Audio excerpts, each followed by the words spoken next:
Dhaka medical কলেজে এখন থেকে কর্তৃপক্ষের অনুমতি ছাড়া ঢাকা মেডিকেল কলেজ হাসপাতালের কর্মকর্তা কর্মচারীরা গণমাধ্যমে সাক্ষাৎকার বা বক্তব্য দিতে পারবেন না। শনিবার 8 জুন এ খবর জানা গেছে। হাসপাতালের পরিচালক ব্রিগেডিয়ার জেনারেল মোহাম্মদ আসাদুজ্জামান এ বিষয়ে একটি নোটিশ দিয়েছেন। গত সপ্তাহে মঙ্গলবার 4 জুন এ নোটিশ দেওয়া হয়।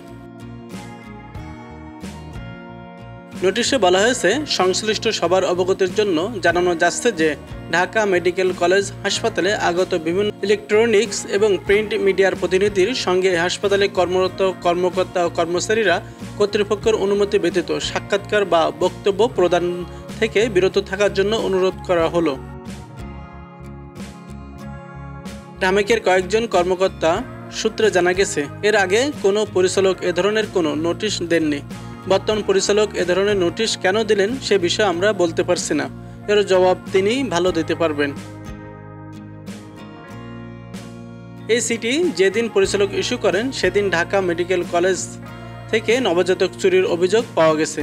এই ঘটনায় ভুক্তভোগীর বাবা শাহবাগ থানায় একটি মামলা করেন। তবে এ বিষয়ে সাংবাদিকদের সঙ্গে ক্যামেরার সামনে কথা বলেননি হাসপাতালের পরিচালক ব্রিগেডিয়ার জেনারেল মোহাম্মদ আসাদুজ্জামান।